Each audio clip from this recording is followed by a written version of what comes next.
you can text them, that'd be great. If not.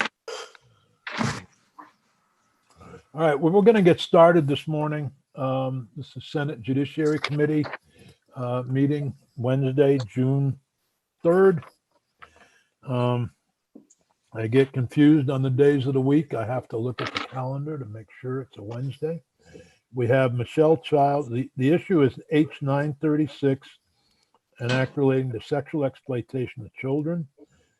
We have Michelle Childs first, then Marshall Paul, then Charity Clark. And I think we're down to two issues, really. And Michelle, maybe you could highlight those issues and some thoughts, and then we'll hear Sure. from Marshall and Charity. Yep. So, so you recall that the last couple meetings, one of the focuses was on whether or not you should include the addition of simulation in the definition of sexual conduct in the bill. So you remember is that the definition of sexual conduct lists the types of things that qualify as sexual conduct. That definition plays into throughout the chapter. And so the proposal that came over from the House was that any simulation of the conduct that's already listed in there would also qualify as sexual conduct. And then witnesses raised some issues around, whether or not that might be run afoul of the Ashcroft case.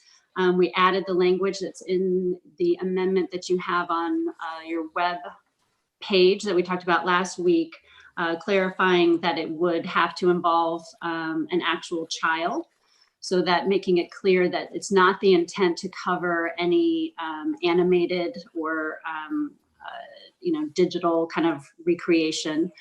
And but there still remains the issue around whether or not that language might be overbroad and sweep in constitutionally protected material as well as the sexually explicit material that you're looking to prohibit. So that's the one issue. Another issue was brought up by a witness last week, which was not so much any kind of it's an issue with that she had with the existing law, and that is that the existing chapter provides for an affirmative defense of mistake of age with regard to either the promotion or creation of sexually explicit materials, and then also on the possession issue. And so that was just raised last week, but that was kind of a new issue that wasn't discussed at all because it's not addressed in this bill. It's just in the underlying law. But one of the witnesses raised it, and Senator Sears was interested in having the witnesses kind of explore that and discuss the policy reasons for or against that a little bit this week. Mm-hmm. Good. That's a good summary. And maybe I'm going to jump to Charity Clark from the AG's office. I believe she has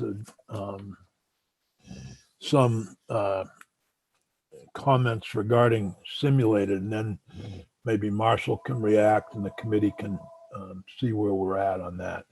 We did, I think, if I'm not mistaken, we approved the peer-to-peer network. Yeah. Thank you. Charity.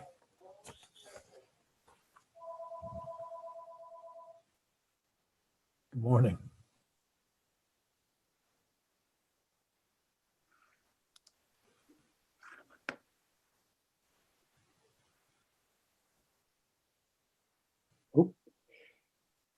We lost you. Sherry was having a little trouble earlier with Zoom. Oh, we can't hear you.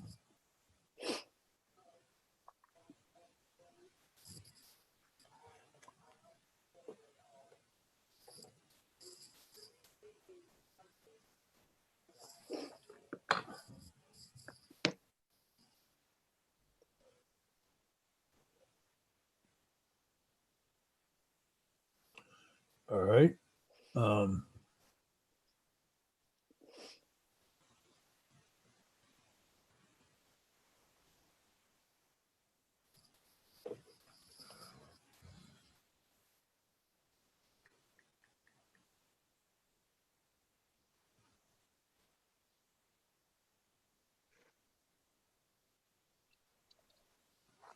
Hi, Hi, Charity. guys. Oh, here we are. Now we can hear you. Yeah.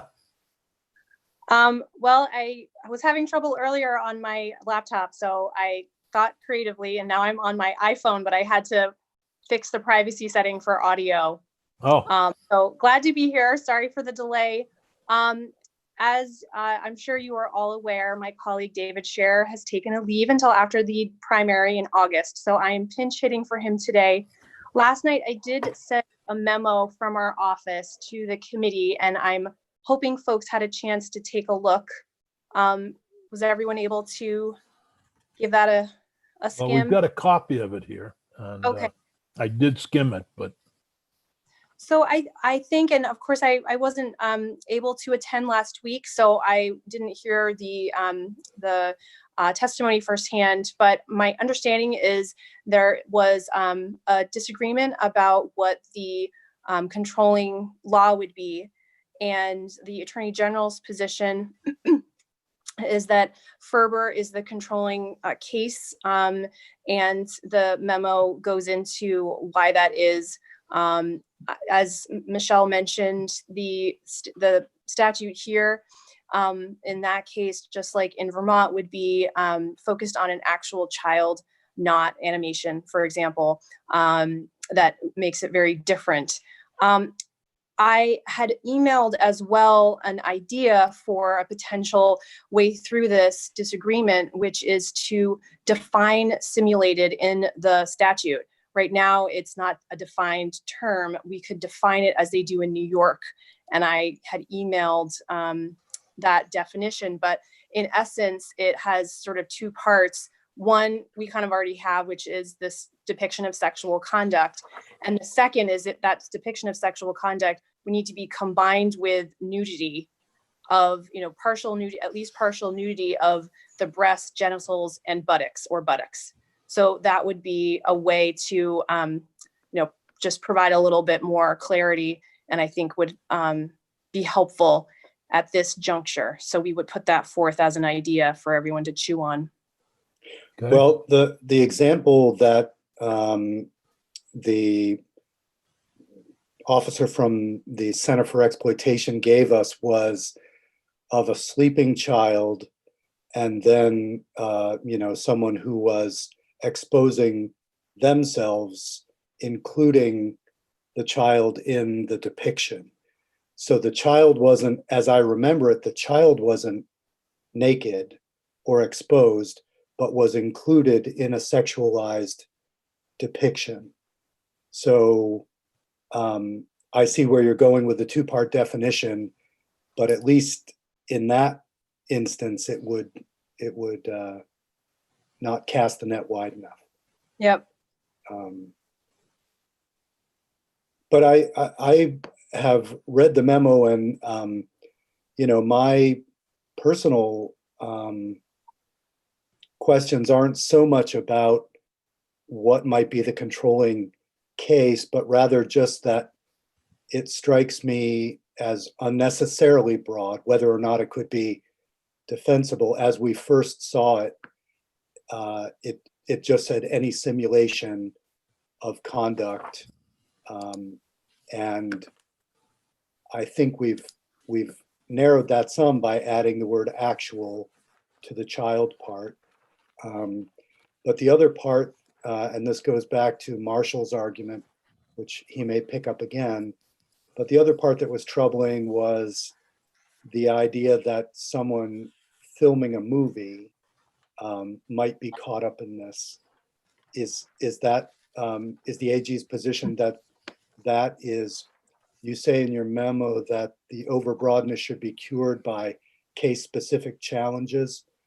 Is that what you're talking about, that the overbroadness is legal according to the AG, and that if someone were to be prosecuted, that challenge could be used to cure that problem in the statute? Yeah, I think that's right. I mean, obviously, as I'm sure the committee has been wrangling with this, we're trying to find that balance of wanting to honor and be respectful of artistic expression and the cultural value that those pieces of art have, at the same time protecting, innocent children and trying to address the very urgent problem. So I think, it's a tricky issue, and these are the best, I think, way forward. Your point is really well taken about the example that you gave. The New York statute would not address that. And our language that is there as it is would. So I think that's, that is a problem for sure.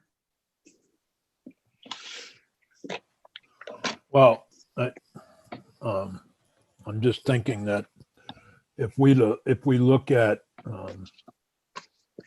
4 on page 2 of the House bill, on the top there, not 4, excuse me, G, where it starts this argument, any simulation of the above conduct of the above described conduct.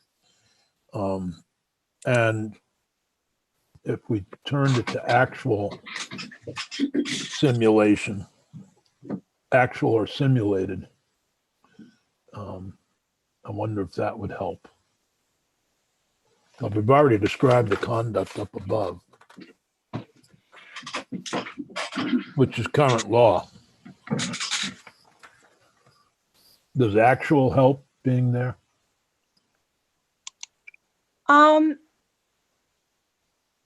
I'm just looking here. I know,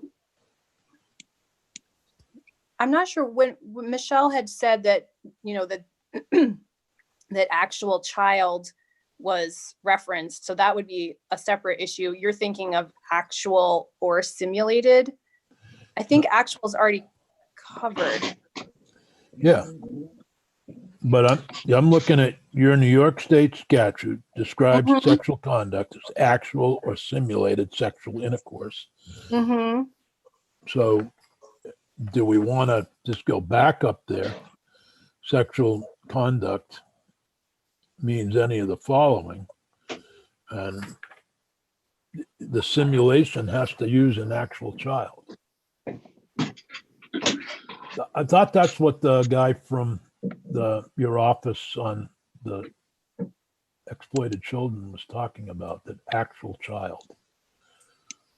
Yeah, I think that's as opposed to, someone who's 25 playing a Right. person 14. Yes. Yeah. So, Well, and also, the whole discussion around simulation was that over the last 30 years, simulation has come to mean a huge number of different things because of the digital Right. variety that you experience in cyberspace. So G, as the House passed bill says any simulation of any of the above described conduct. To me, that's so incredibly all-inclusive. So in our discussions, we had talked about putting any simulation of the above described conduct involved on or by an actual child. And that tethers it to reality in a very key way. And I think that makes a huge difference for me.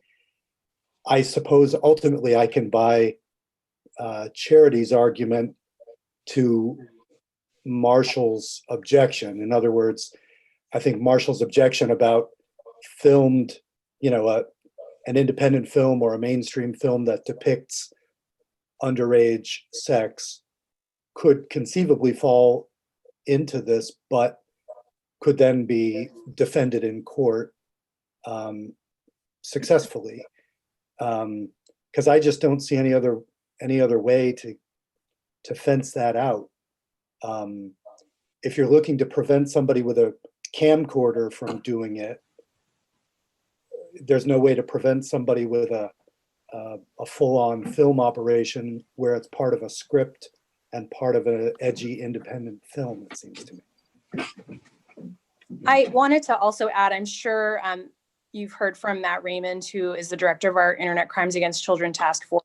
And if not, I'm sure David has referenced him, but the ICAC, the Internet Crimes Against Children Task Force, they don't even prosecute cases where the child looks older than like 8.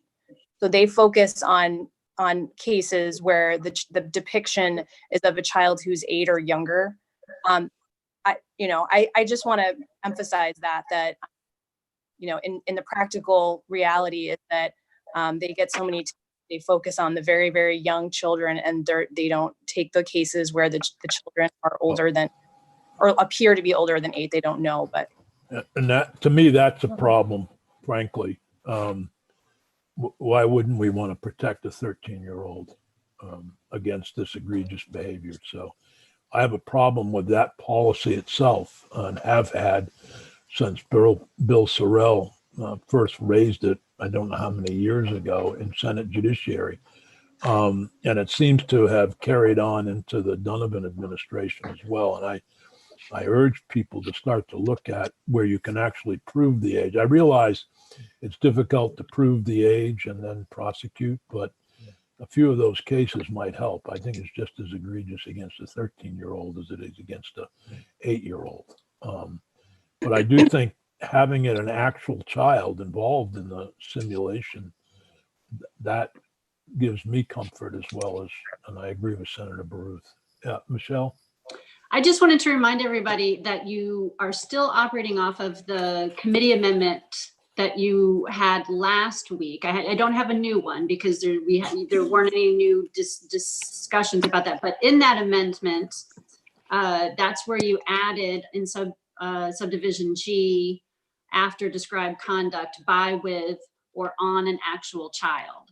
And so you've already, I don't think anybody's backtracking on that piece. So you already have agreed to that. And then I think what Senator Sears was saying was looking at the New York one, if you said any actual or simulated, conduct where the breasts or genitals are showing. But I think Vermont's definition of sexual conduct is broader than what New York has. And so you already have the actual doing of those things in it. So you don't need to add another actual to subdivision G. And I think the issue, again, kind of just to bring it around the decision point for you guys, is that, I think you can decide from a policy standpoint around whether or not to do something like what Charity suggested in the email, but it doesn't cure the alleged overbreadth issue, because it's still, there's still the possibility that it can sweep in protected conduct. And then it's just an issue of, is the statute as applied unconstitutional? I don't think you really have an issue with it being facially unconstitutional, meaning that in all applications it's unconstitutional. It's just more that you're going to be looking at individual circumstances. So you take a video like Mr. Raymond had mentioned and apply it to that, or you take something like the movie Kids, like Marshall was talking about, and you apply it to that and in individual circumstances. And it doesn't mean that if it would be applied to kids as unconstitutional, doesn't mean you have to strike down the whole section. Thank you.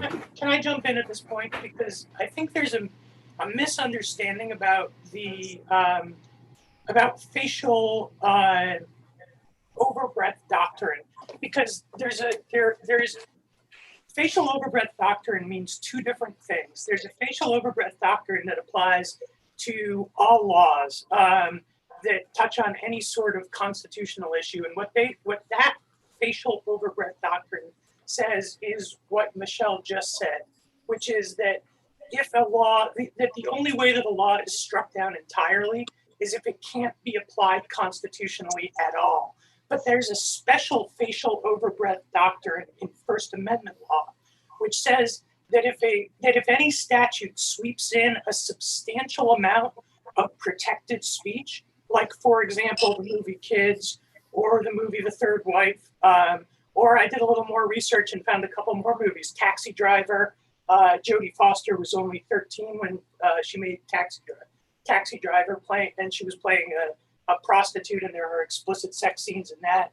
And also, just a couple years before that, there was a movie called Pretty Baby with Susan Sarandon and Brooke Shields, when Brooke Shields was only 11, playing a prostitute in a brothel, which also has explicit sex scenes in it. And so if a statute sweeps in a substantial amount of protected speech, then the entire statute is unconstitutional, regardless of whether or not that statute can be applied constitutionally in other circumstances. So, for example, the memo that the AG's office circulated referenced a case called Ex parte Low. Ex parte Low was a case that was decided by the Texas Court of Criminal Appeals, which is the Supreme Court of Texas for criminal cases. And there they were looking at a statute that prohibited people from sending indecent material to minors. And the issue there, the actual defendant in that case, there was no doubt that what the material he was sending to minors was material that could be proscribed. You could tell people you are not allowed to send that material to minors. It was really disgusting stuff, absolutely, totally constitutional to prohibit that. That didn't change a thing in the sense that because the statute was too broad and because it covered too much constitutionally protected speech, it meant that the entire statute had to be struck down, even as to this guy who was sending out stuff that was very much, exactly the kind of disgusting speech that we want to be able to prohibit, and it is constitutionally you are able to prohibit. And it's a special First Amendment doctrine because back in the 60s and 70s, when a lot of this free speech litigation was going on, the Supreme Court wanted to make sure that there was not that what Congress was doing was not exactly what the AG's office is proposing here, which is to essentially craft the law knowing that it applies too broadly and sort of let the courts work out what it applies to and what it doesn't apply to. Because the Supreme Court felt that that would have a chilling effect on legitimate speech, that people who otherwise would know what was okay to produce and what was okay to possess wouldn't know that, and therefore they would be afraid to produce or possess any speech, any expression that came close to that line. And so that's why they put together this doctrine of facial overbreadth that's different in the First Amendment context than it is anywhere else. And so what that means is that, that there won't be a case-by-case adjudication of whether or not something is, constitutionally prescribable or not. There will be a facial challenge to the statute where it doesn't matter what the actual speech is that's being litigated. It doesn't matter what the defendant is accused of actually possessing or producing. All that matters is the text of the statute. In fact, if you listen, this gets a little in the weeds, but if you look at the Ex parte Low case, and if you go back to the oral arguments and you listen to the lawyer, who was a lawyer, First Amendment lawyer from Texas named Mark Bennett, who argued that case. And if you listen to his argument, at one point, the justices of the Texas Supreme Court ask him a question about the record. And he answers by saying, I'm not going to answer your question about the record because this is a facial challenge. We don't need to look at the record in the case. All we need to look at is the text of the statute to determine whether or not it applies too broadly or not. And what actually happened in the case has no bearing on the validity of the statute. So that's what you're going to run into in this case. And I don't want to go too far in the weeds because really the AG's office is saying the same exact thing they said last week, and I'm pretty much saying the same exact thing I said last week. I do want to touch on a couple of things though, and that's sort of regardless of the constitutionality, because I know that we're not likely to resolve the legal dispute that that we're seeing between our office and the AG's office here in this forum. We're not going to sort that out here. I think regardless of the constitutionality, this is a bad choice to make. It's a bad thing to put into a bill because for one thing, the idea that we are going to figure out what is constitutional and what is not constitutional by litigating it on a case-by-case basis in the context of child pornography is kind of scary because what the AG's office is really saying when they say that is that we'll figure out what the law is by charging people with possession of child porn and then seeing if what they possessed was really constitutional or not. And that really, the idea that you're going to do that you're going to charge somebody in order to figure out what the law is, you're really talking about ruining somebody's life. even if you are eventually acquitted, a court comes in and says, no, it's perfectly constitutional to own a copy of the movie Kids or a copy of the movie The Third Wife or whatever, you're still going to be someone who was arrested, charged, and processed for child pornography. And that's something that'll follow you for the rest of your life. I also think that it's important, the AG's office has not articulated any sort of a standard that would say, based on what they've said, I don't understand why it's legal for me to own a copy of the movie Kids if we have a law that criminalizes even possession. We're not just talking about production, but possession of simulated sexual conduct with a child who's under the age of 16, because the movie Kids certainly has simulated sexual conduct with an actress who's under the age of 16. Nobody's been able to articulate what the standard is that divides what is constitutional, what is permissible to own from what is not. And I think it's really problematic whenever we pass a law, especially a law with such grave criminal consequences, when people can't actually read the law and understand what they are allowed to do and what they are not allowed to do. And that sort of speaks to a separate doctrine of constitutional law called the void for vagueness doctrine, which says that and here I'm going to pull up, this is actually the most recent case from the US Supreme Court to look at the void for vagueness doctrine was Sessions v. DiMaia. And they sort of discuss it in a way that I think makes a lot of sense. So I'll read directly from the decision, which is where is it? Here we go. The void for vagueness doctrine guarantees that ordinary people have fair notice of the conduct that a statute prohibits.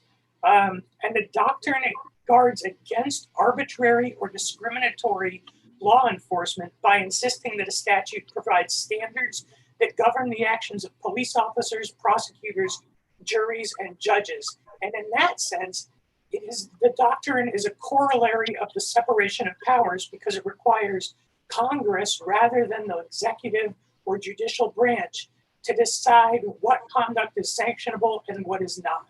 And I think that the way that this statute is drafted at this point with this simulation language, I can't tell what conduct is sanctionable and what conduct is not. The AG's office hasn't been able to explain what conduct is sanctionable and what conduct is not. And I think that just makes it a bad law.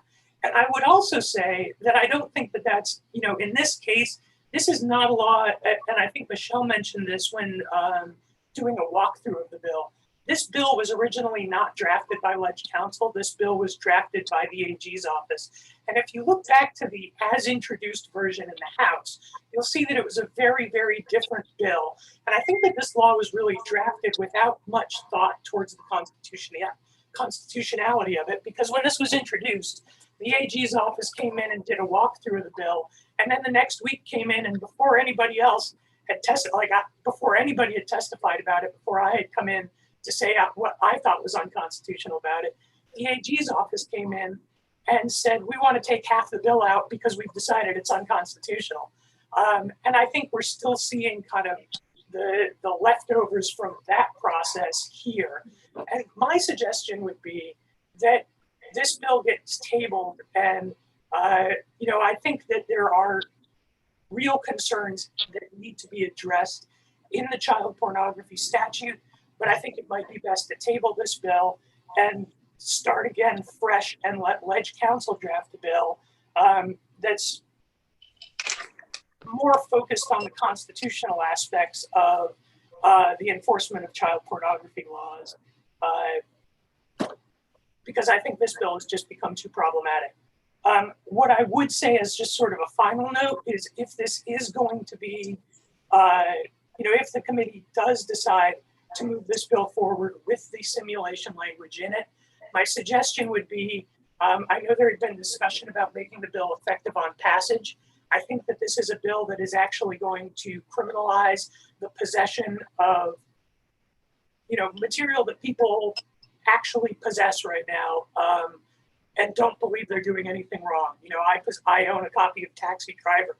I own a copy of Kids. And just because of this discussion, I downloaded a copy of The Third Wife off of Amazon last night and watched that too. So I own copies of 3 movies that would be illegal under this bill.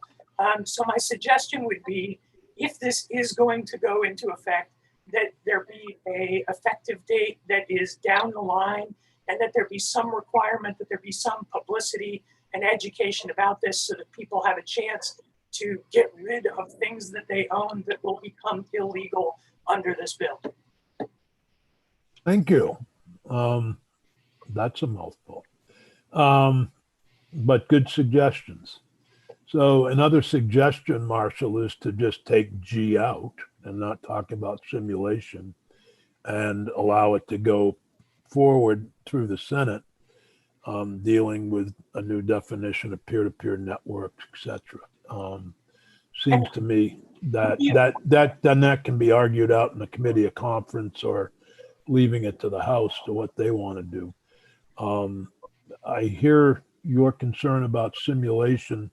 I don't like an effective date that's any longer than it is. I think it should be effective on passage, but I don't want to draw in unintended persons. I am aware of the damage that can be done to somebody by just being accused of being a sex offender, or being accused of watching child pornography, etc. Whether they were or not, just the charges are so damning that it's difficult to overcome. And I would agree with you on that.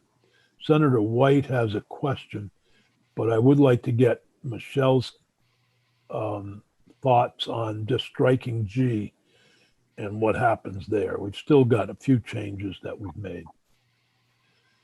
But Senator Right. White first Senator White, and then So think about that, Michelle, and what would happen then. first, I apologize for being late. I thought we started at 10, but I guess I was wrong. Could I ask That's Marshall? tomorrow. We start at 10, Senator. Tomorrow, today, they're all the same to me right now. Yeah, Anyway. my day started out with that conversation with my wife as to what day it was. Right. I can only tell by the newspaper, it tells me. But could I ask Marshall if he has any comments on the peer-to-peer section, or do you want to just finish this section first? I can answer it really quickly. I don't have any comment on it. It seems fine to me. I looked at a few other definitions of peer-to-peer, and it seems to match up with them. I think that it's fine. Okay, thank you. So the choices are to make clear that simulation is on an actual child. And Michelle, correct me if I'm wrong. Remove G in its entirety and not have that debate about simulation. And, the House could either concur or ask for a committee of conference, and then we could deal with simulation in that venue. Are there any other choices that I'm missing here? No. There still are, I think it's a matter for you to look at. If you took out simulation, what are the pieces that are still remaining? And you still do have, a few that are fairly substantial changes that the Attorney General's office was looking to have in there. So, you could certainly just take G out, and, if people want to continue to work on it and see whether or not there's some way to narrow the scope of simulation to kind of really get at identifying, clearly the conduct that you want to prohibit without sweeping in constitutionally protected material. We can still keep chipping away at that while it makes its way next door. My suggestion then is to remove G, put in a requirement for a report from the Attorney General's office, working with the Defender General and the Office of State's Attorneys on two things. One would be how to deal with simulation in view of the concerns expressed by Marshall, but also on how to deal with those who are over the age of 8. And You know, maybe it would be too much to expect a 15 to be able to tell the difference between a 15 and a 16-year-old in a one of these, but certainly many 13 and 14-year-olds deserve the same protections from being used in pornographic. So I'd like to just have that go to the Justice Oversight Committee at some point this summer or fall, or whenever the Justice Oversight Committee ever meets again. I just think that I don't want to drop the issue, but I don't think, but by putting it in as kind of a study, it does what Marshall suggested in delaying as an alternative would be to delay the effective date of that portion of the bill. But it really would by asking people to take a good hard look at it. Senator Sears, if I can just comment real quick on the Yep. on the age issue. You know, I am aware of the sort of general idea of not prosecuting in child porn cases where the child looks over the age of 8. I've defended probably 4 or 5 child porn cases, and I've certainly defended in cases where the children involved have been over the age of 8. And it's actually, in most cases, there's not a need to sort of figure out what the age of the victim is, because most of the child porn cases that we see come in through the National Center for Missing and Exploited Children. And it's actually, most child porn cases involve the same sets of images that have been circulating around the internet for years and years and years. It's not looking, typically you're not looking, I've never had a case, though I know they're out there. They're just much fewer and farther between, where it's actually people producing new images. And so a lot of those images, nobody needs to go through the trouble of proving the age of the victim, because that's already been established in other court cases all over the country. I mean, most of the time, you're talking about images that have been litigated thousands and thousands and thousands of times, and all somebody needs to do is go back to another court case to say, look, here's where they prove that this was in fact child pornography. Okay. So I will revise my request then and ask that the Attorney General's office and the Office of Defender General work together on how best or to deal with simulation. We may be back where we are right now and drop the age issue, but informally ask Charity to go back and chat with the Attorney General about whether or not that policy should be extended to higher age groups than 8. I would just for the record say that I think some of that would need to be worked out in the appropriations committee, because we do not have the resources we already, get tips and we're backed up sometimes for a long time. And it's music to my ears to hear you say that, but it's also, it requires resources to take on more cases. So just be mindful of that. But, I'm happy to have those conversations for sure. Okay.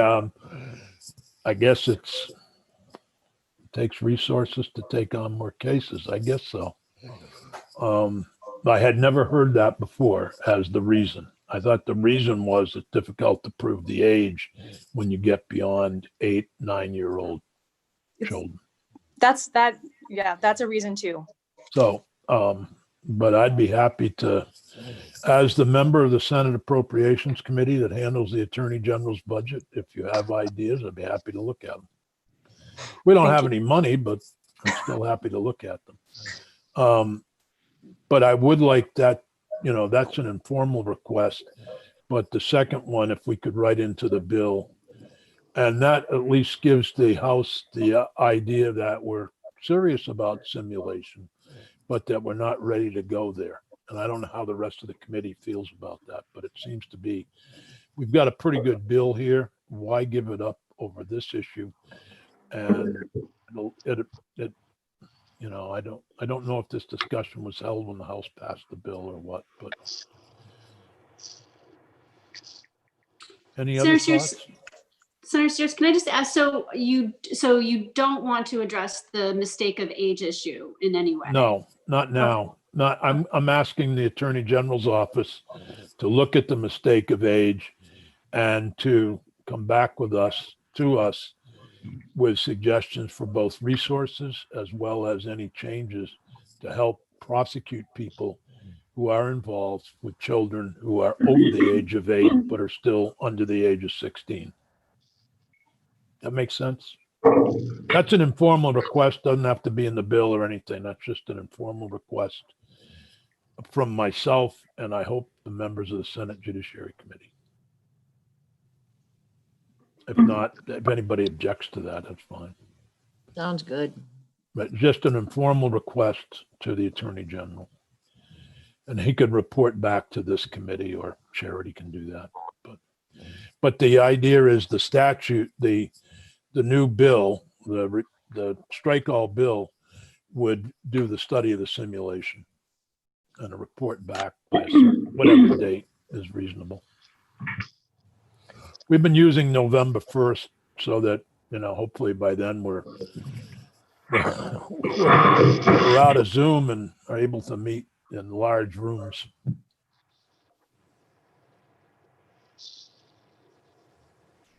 Okay. Okay, is everybody? Okay.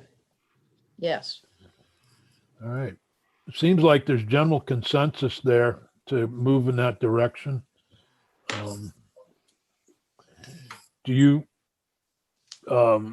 We could take a straw poll now. If anybody objects to the bill as now revised, then Michelle could put out a thing and we could vote on it tomorrow at noontime. If we can adjust the agenda just slightly, Mike, if you could get that to Peggy.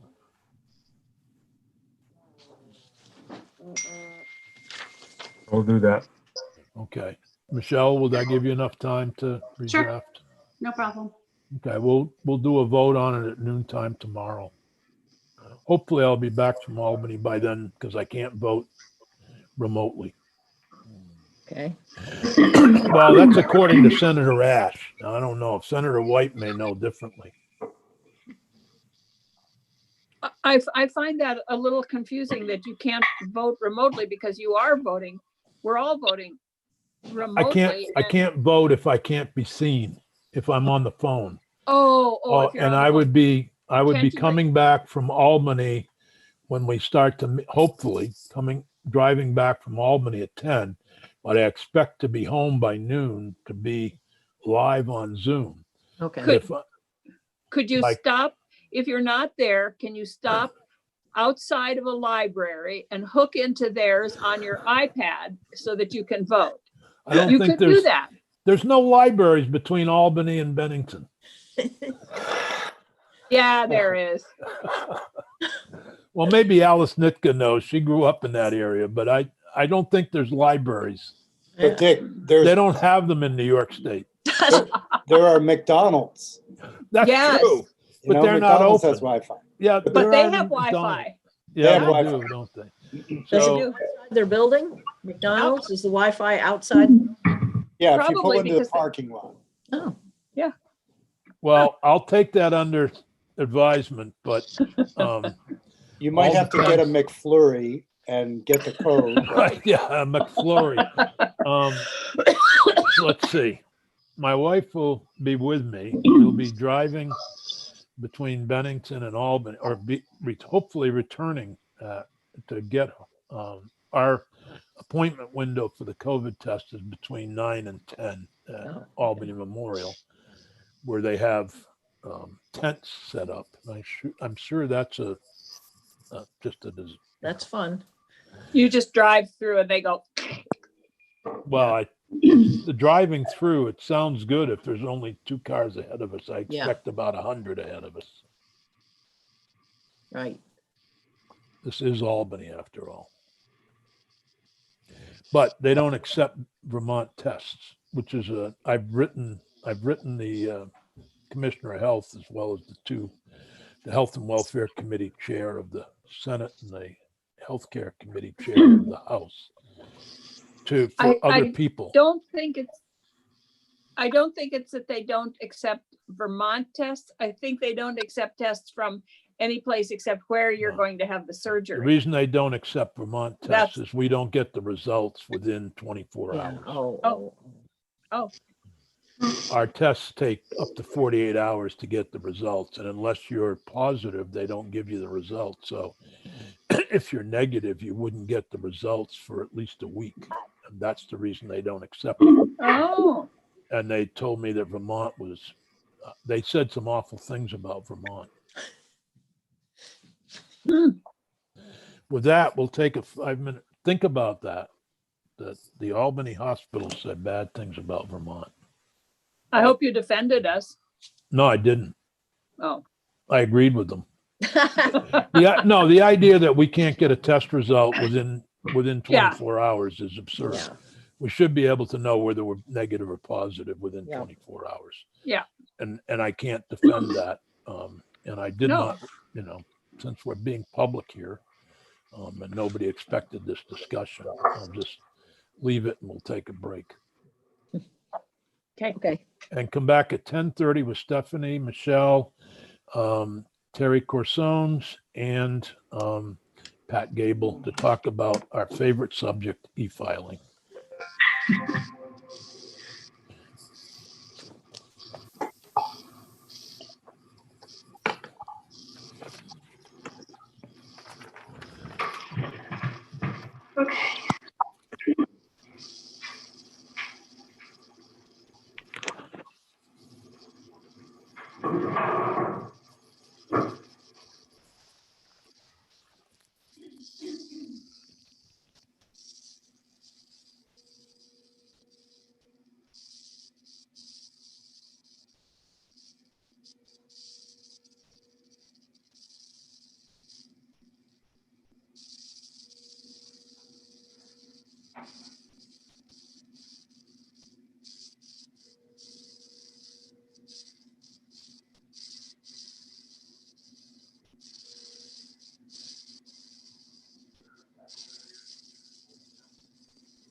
Yeah, it's Karen, sorry to bother you, I just saw the Pat Cable file and it basically says they're not going to apply for the CARES money because it's not eligible. So, I didn't know, for example, if the F, the DLA could be the path forward, if I should suggest that or just say that it's something that needs to, that the judiciary tells them, so I would think that it has to, I would think it should also kind of put into question the eligibility for other CARES requests, given similarities between the filing and other remote kinds of projects that they're trying to get funding for. So just would love your insight if you could change the focus to that kind of thing.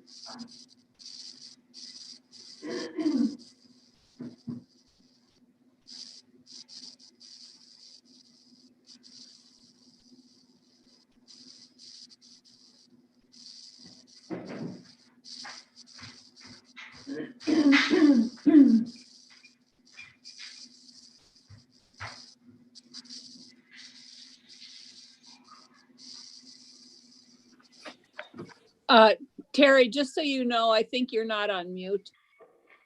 Oh, I'm sorry. That's okay. I thought Mike had me on mute. Yeah, I thought you might think that.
Ready anytime anybody else is to get back at 10:30.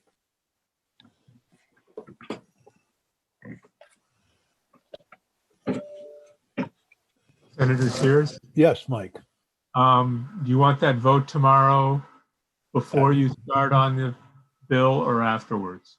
At 12 o'clock tomorrow. 12 We'll just o'clock. revise the agenda tomorrow to Okay. put in a vote on H 9:36. 9:36 at noon. Okay. I passed that along to Peggy, but she asked me to take care of it. That's why I wanted to make sure. Please, yes, thank you. I hope things go well with Peggy today. All right. Resuming the Senate Judiciary Committee meeting. And this is the issue of the e-filing situation. And Michelle has both provided us with a memo that I don't know if Pat and Terry Corsones have copies of that memo yet. But the memo indicates there are several areas of the user agreement between Tyler Technologies and the state of Vermont Judiciary that would be considered unconscionable terms under Act 64, which takes effect on October 1st, 2020. So if people haven't had a chance to look at that memo, I urge them to do that when we have hopefully a final conversation about how to deal with this e-file problem. But it would appear anyway that that at least several portions of the contract contain unconscionable terms. So I let Michelle go over both the proposed e-filing fees legislation as well as the Odyssey file user agreement and its conflicts with Act 74 of 2019, and then hear from Pat Gable or Jeff Lauer and Terry Corsones. So, Michelle? Sure. So I'll start just with my memo with regard to the user agreement. And so you remember where we last left off last week, Senator Nika said she had been going over the user agreement and had some concerns about some things. And she mentioned the fact that arbitration was required to be in Plano, Texas. And then I think the rest of y'all kind of said, hey, didn't we just do something? Didn't we just pass something on that? And so we went and tracked it down. Bryn had originally worked on this bill, I think the first year when it was vetoed, and then Eric picked it up the final year. So you got me, I'm third string on this issue, but I did check with them and I took a look at it. And you'll recall that, so did pass last year, went into effect without the governor's signature. It's Act 74, an act relating to consumer justice enforcement. And it essentially says that it provides a rebuttable presumption that certain types of standard contract provisions are presumptively unconscionable. And it lists 5 different areas in the bill, and I have those in the memo. And so you'll recall that the user agreement is something that if you're an attorney in Vermont and you're going to be using the new e-filing system, which you're required to do if it's employed in your area, that you would have to sign this user agreement. You would have to agree to the terms. And as an attorney user, this is just kind of like the user agreement is presented to you. You don't have an ability to negotiate the terms of that user agreement. So it fits in within Act 74. So we know that we've got the pilot in 3 counties. There's 3 areas where we think that there are concerns that the language contained in the user agreement would be presumptively unconscionable. The first is that it requires a waiver of the right to a jury trial or to bring a class action because it requires that any disputes be resolved via arbitration. The second one is that it requires that resolution of legal claims take place in an inconvenient venue. So the user agreement states that it has to be an arbitrator from Plano, Texas, and that the arbitration hearing has to be held in Plano, Texas, which is where Tyler Technologies is based. And that's something that's specifically addressed by Act 74. And then finally, the user agreement requires a waiver of the right to seek punitive damages. And so it specifically states that in the user agreement in a couple different places. And so those are the areas of concern. As Senator Sears mentioned, the act hasn't taken effect yet. It takes effect this October 1st. It would be up to the court to look at those particular terms to determine whether or not those constitute unconscionable contract provisions. If Tyler Technologies sought to enforce one of those terms in a legal dispute with an e-file user and the court found the terms unconscionable, then the court could determine that Tyler Technologies committed an unfair and deceptive practice in commerce and could order up to $1,000 in statutory damage per violation and also award reasonable costs and fees. Okay. Any questions about the user agreement? Thank you, Senator Nitka, for reading the contract. Eagle Eye Nitka. Then you have, as another document, the judicial e-filing fees, Section X. That, Michelle, it's a one-pager.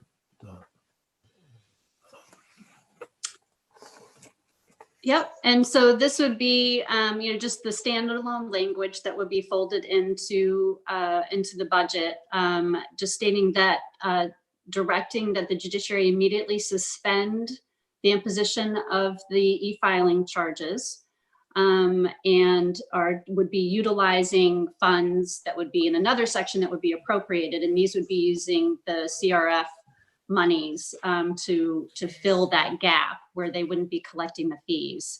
It also states that the judiciary is to meet with representatives of the Vermont Bar Association and other court users to determine alternatives to the current e-filing system for the purpose of renegotiating the contract for the system. And then they're to report to the Joint Fiscal Committee and the Joint Committee on Justice Oversight no later than October 1st of this year. Any questions for Michelle about that? Stephanie, the issue of whether or not this would be appropriate CARES Act funding, do you have any comments, new comments, or do you want to wait until Pat Gable testifies? The thinking a few weeks ago was that it was possible that this could be CARES Act funding. I think the newest guidance we got last week and the work group, the sort of staff work group, it's probably a stretch. And so if we did a stopgap piece through December, which I think is in the $124,000 range of spending, it's probably something we want to consider more as a general fund one time if we're going to do that. I think that's the most likely for source of funding for it. It feels like the CRF piece of it is going to be less directly permissible at this point. Thank you.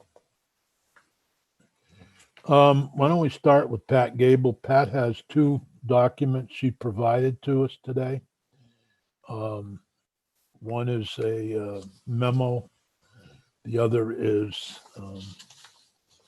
a letter, I guess. So, Pat, whatever one you want to start with, or whatever testimony you want to provide, we'd All Happy right. to hear from you. Thank you, Senator Sears, and thank you to the committee. When I got on at 10:30, it was in the middle of a conversation that is a conversation I don't have notice of. So I'm not in a position to comment on apparently an issue that Senator Nitka brought forward or Michelle Child's comments. I also don't have access to the memo that was referred to. So that will be something I won't be testifying about today. But I would like to start with the update because as the committee knows, we've been talking to the bar now for somewhere between, I think it's more than a month.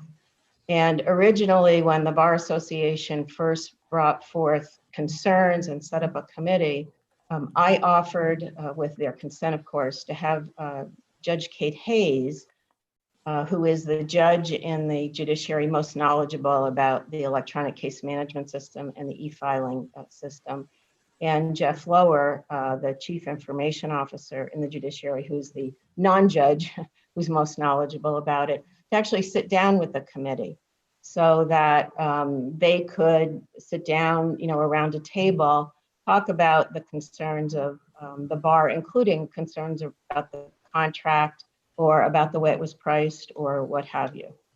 The committee felt that they did not need that information to move forward, and so they did not bring us around the table for that, nor did the board of bar managers consult with us at all. Can you hold on just a minute, Pat? Mike, Mike Bailey, I just got an email from Alan Keyes that there doesn't appear to be a live stream working for Senate Judiciary. Its time is 10:14. Is there a problem with our live stream? It's squared away now. I saw the email early and got IT involved in it. There was a setting that was incorrect, Okay, thank but it you. looks fine from our side and it's working now. Okay, thank you very much. Sorry, Pat. No problem. We have those experiences in the judiciary too right now. Yeah, I think we're all.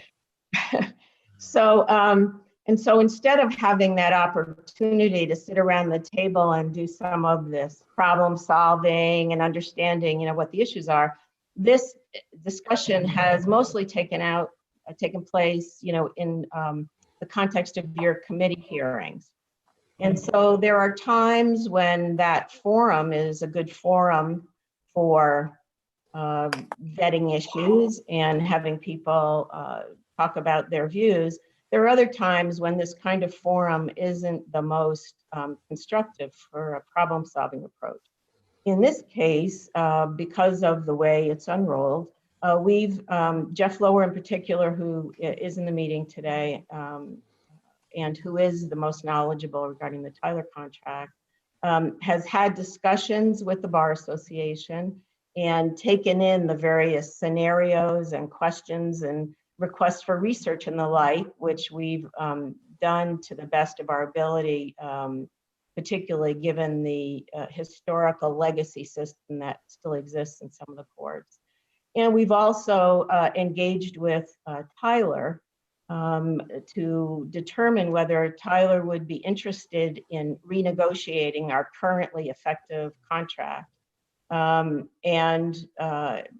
One of the issues with our engagement with Tyler is that some of the information has not come back to us quickly. So it was only at the end of the day yesterday that I became aware of some alternative pricing they might be willing to do in terms of the other method that the bar had suggested, which is instead of having a $5.25 envelope fee, which is borne by the plaintiffs, the defendants, who are ever parties in the case who are not eligible for a waiver of the fee, the bar was suggesting that why don't you, instead of doing it that way, have a one-time filing fee that's on top of the court filing fee. And so that was one of the models we asked Tyler about. One of the concerns we have is that in that case, it's only the plaintiffs who are filing the cases who would be paying the entire e-filing fee for that case. But in any event, that is a model, and Rhode Island definitely chose that model. And so we were hoping that if they came back with a proposal, that the proposal would be more cost effective for the state of Vermont than the current contract. Unfortunately, when we got that back, it turned out that it wasn't more cost effective and is a little bit more expensive even than the Rhode Island model. And I think the main reason for that is for Tyler to recoup its costs to provide this service to everyone. Volume and price are sort of in inverse orders.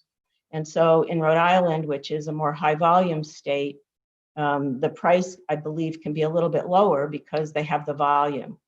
In Vermont, it's an inverse. Our volume is lower, and therefore I think the price is higher. So that's speculation on my part because we haven't really had a chance to discuss that with Tyler.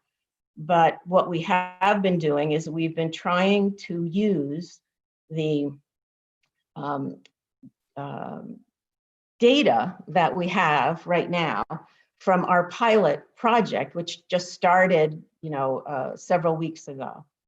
And so when you use that data, which is limited for two reasons. One is we're just starting up, and so you don't see a long enough period of time to say, okay, over a course of 6 months or 12 months, what are you going to see? But the data is also limited because it's in a small geographic region and isn't the whole state. And so the data becomes a little less reliable for that. And the third reason it's not as reliable is because we're in a judicial emergency. And so even though people are able to continue to file cases, most of the cases that are being heard are emergency cases. And so we're most likely to see now the emergency cases coming through. And because of the natures of those emergencies, most of those cases are not going to be the kind of cases where Tyler charges a user fee. And so because we're trying to use our data in the short period of time and not looking back over a longer fully rolled out case management system, we have to be very careful what we assume from that data. But if you just take it for what it is, the data would indicate that the current pricing in the contract means that there's a substantially lower burden per case and on Vermonters than other alternatives that have been suggested. And so, so that's one issue. One issue is what's the impact on the state? The second issue is who bears the cost. As I mentioned, you have to look at the different kind of fees are going to burden different kind of parties. That's a figure to consider.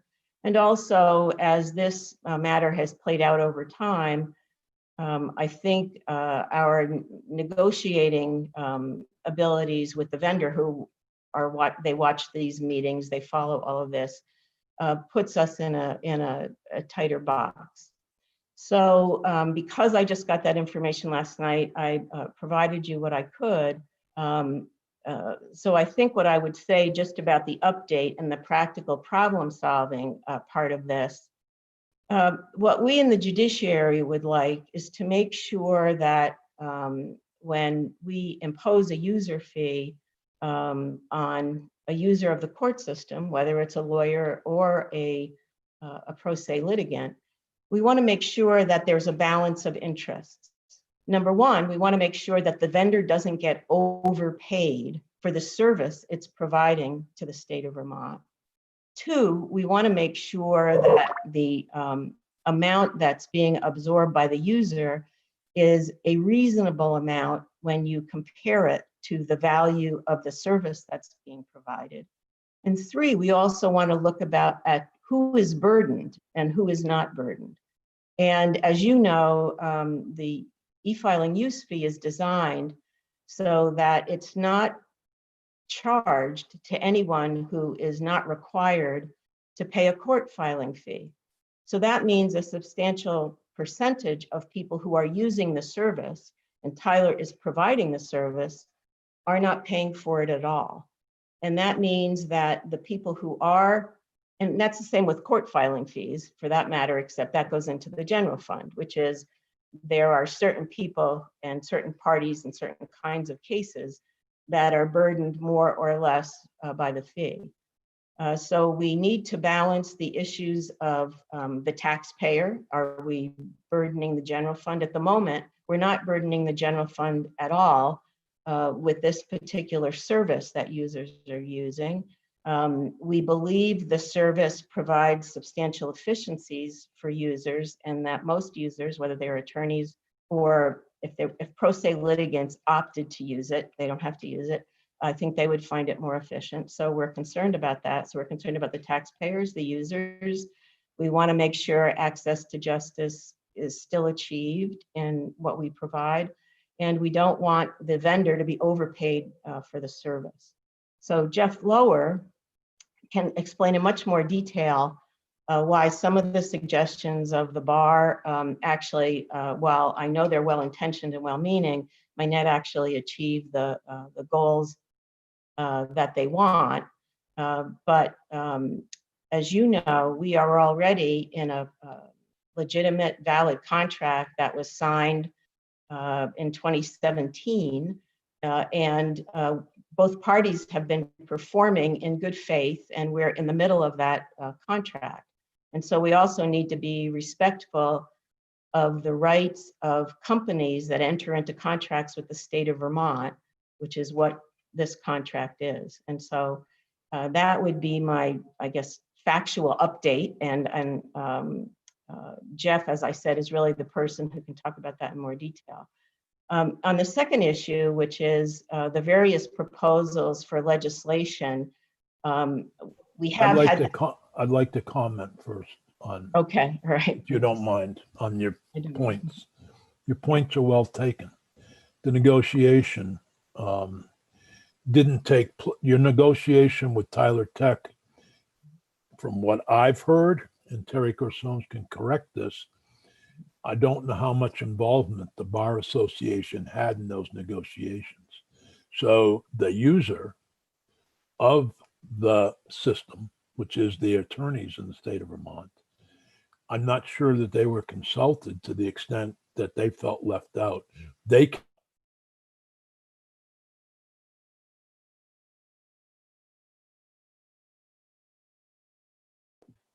Senator Senator, Sears, you're you just frozen to me. I don't know froze. if you're frozen and to the further anybody we else. got and the more we Yeah. heard from others, You just that's why froze. we're here. And I don't mean to be demeaning or taking away from the right of the judiciary to set its own rules, et cetera, et cetera. The second issue for me is what happens in the future. Let's say the Department of Motor Vehicles decides that they want to privatize, and all of our motor vehicle fees are sent to Delaware. And a Delaware company takes care of my license, my registration, all those things that our motor vehicles do. And I'm paying the fee directly to Delaware. Is that something that we want to recreate? That's where I'm concerned that we set a precedent here, and the administration, executive branch says, well, we're a separate branch of government.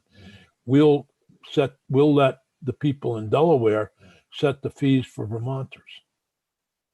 So that's really a twofold thing here. It's not, this may have taken place, and you may be absolutely correct. It's done within the rules, and it's done within the Constitution, and as a separate branch of government, you have that right. So I'm really looking at two things from myself personally, is how do I represent my constituents who have concerns about this contract? Secondly, is what about the future? If we determine that fees can be set without legislative approval. So that's, and I realized in this particular case, the judiciary strongly believes because they're a separate branch of government, they had the right to do this. And secondly, they believe they went through the institutions committees and received that approval, and then the Judicial Rules Committee. Am I missing something there? Yeah, so to respond to two of your points, on the first point, VIC already exists, the Vermont Information Center. Both VIC, that predates anything that we were talking about with Tyler. And that one of the things that runs and that serves both the executive branch and the judiciary, Vermont Courts Online, people do pay a fee to a privately run organization to get court records. So I'm not addressing the merits of whether that's a good idea or a bad idea. One of the things that's happening as a result of our next generation case management system, which is a judiciary run system for the most part, not a privatized system, is that people who are now paying fees in order to get access to those court records will not need to do that under our new system. The other thing I would say is that the consultation piece that you've talked about, as we've mentioned in other hearings, that does take place within the judiciary, but it takes place in a different way. And so you can see just with it may be more than 4 hearings, but I think we've done at least 4 hearings here where we've been talking about a few lines in 1 page of an 1,000-page contract. And so there are ways that the judiciary consults, which I've set forth in the written material I've provided to you, and the ways we continue to consult. And so we have, an upcoming meeting of our e-filing rules committee, and we take in, gee, what did we learn from the pilot? And based on what we learned from the pilot, the committee decides, well, should we make changes or not? We in the administration are looking at the e-filing pilot, as you know, to say, all right, let's see how this is playing out so that we know when the short time frame comes up where it can be renegotiated, that we can take all this data and all this input in and negotiate with Tyler with that new information. I think that,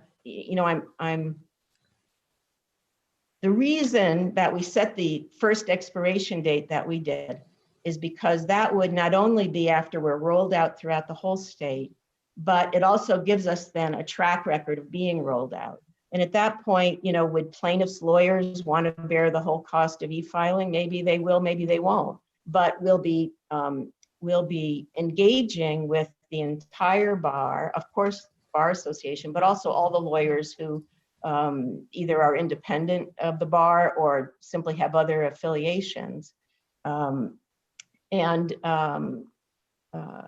think our planned process was a good one. Another thing I would like to mention, because this is a pilot, and so we're actively engaging with stakeholders right now to make changes in our configurations so that it will be easier for users to use. So you may remember that in the very beginning, one of the big blow up happened among criminal defense lawyers, and that big blow up occurred. Well, we won't go into why that occurred, but in any event, as a result of that, we were able to work with the vendor in the configuration such that it's much easier now for those cases simply to be recognized as waiver cases. The second is with legal aid. Most of the clients represented by legal aid would already qualify for a waiver under this system. And so again, we're working with legal aid so that it can be easier for them to utilize the system directly. So there are going to be many things that we continue to learn, but obviously these hearings that you've had have been very important in terms of bringing a lot of this information forward. And I know the committee will continue to follow this issue because this committee is very diligent in staying on top of issues that are of concern both to your constituents and of concern when it's the operation of the justice system. And we welcome that. As you know, we're engaging with you and with the Joint Oversight Committee all the time and reporting and testifying and trying to work together to make improvements in the justice system. And the judiciary remains committed to do that. And so all of those things are as they always were. And this has been a very challenging issue in that context. I understand. Thank you. The memo from Michelle regarding the unconscionable terms and Act 94 is posted on the website now. So Okay, thank you. the Judiciary Committee website, and hopefully you'll take a look at it and see how, you have until October 1st to deal with it. And it's actually, and I don't know how that works, but it's actually an agreement between the attorney who's filing and Tyler Tech. So it's not really the judiciary. So I don't know how they'll take to that or how they will deal with it. Yeah, it's like many software licenses that Yeah. exist right But now. it does contain it appears, I'm going to use the term appears because that's the term Michelle used. It appears to have some unconscionable terms within it. And I hope you'll look at the memo, and Terry will as well. And any comments should be appreciated. And I didn't get the memo till this morning when we started the meeting. And so I wasn't, it came late. Michelle's been working double time trying to make up for this and all her other duties. So No, plus it's children- amazing. plus children at home. Yes, I think it's amazing how the legislative staff has been able to cover all the committee meetings. I mean, we're challenged to be able to Right. participate, and we're only in the ones, that are relevant to us. Yeah, I don't want to cut into your time, but I know Terry has a memo for us as well. Do you have any other comments, Pat, at this point? No, other than I did receive a text saying that Terry has filed some additional materials. So just as with Michelle's memo, where she didn't have a chance to see that, I haven't had a chance to Okay. review her materials. And so we'll look at all that and then respond later to your committee. Okay, thank you. Thank you. Terry, would you go ahead? We're going to go to 11:30 on this issue and then cut to justice reinvestment too, which is at least something that the judiciary, the executive, and the legislative branch seem to have general agreement on. You got to unmute, Terry. Terry, you're muted.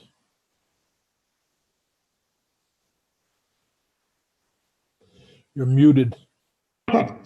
There we go. Now we can Okay, hear great. you. Yep. Sorry, I lost my Zoom screen, so I had Oh, emailed Mike to ask if he could unmute me, but I can see you, but well, we can hear you. Can you hear okay, us?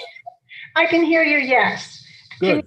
Can you all see me or? Yes. Yeah, you got a beautiful Excellent. scenery there, and things are getting green Yeah, behind you.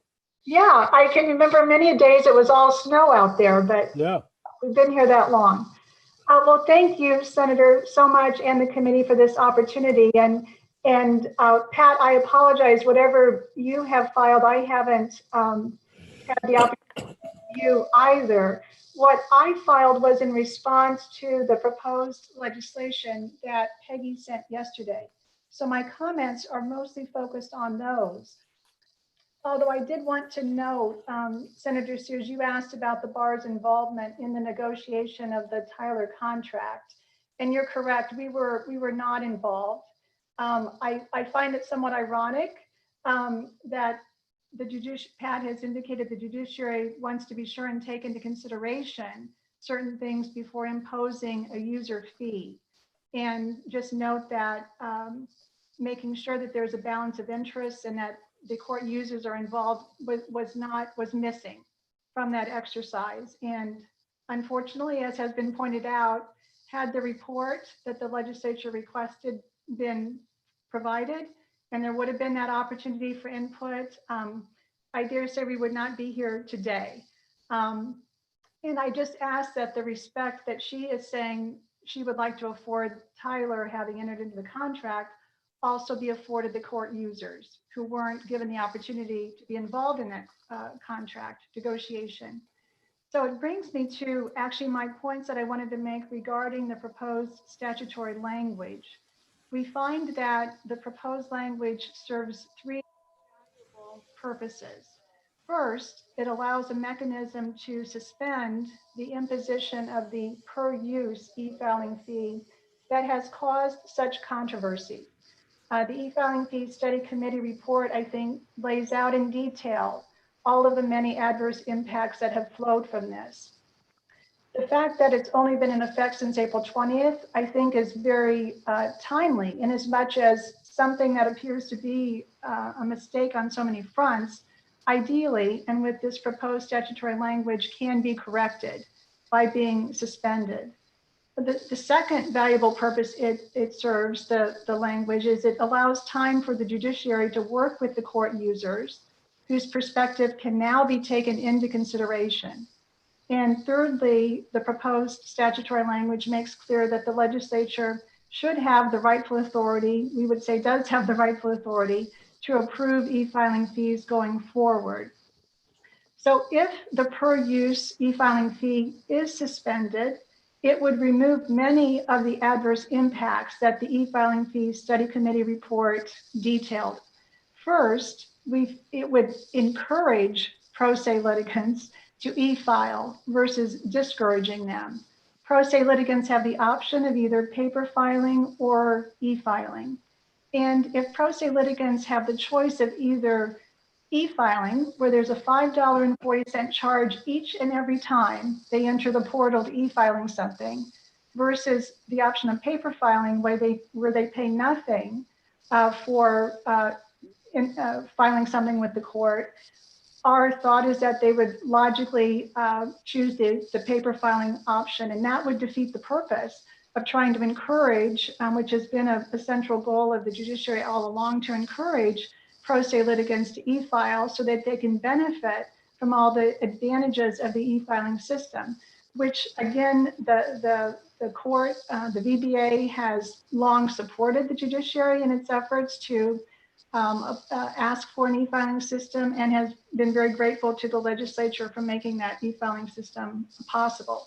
So suspending the per use fee, we think, would go a long way towards encouraging pro se litigants to use the e-filing system, take the e-filing option.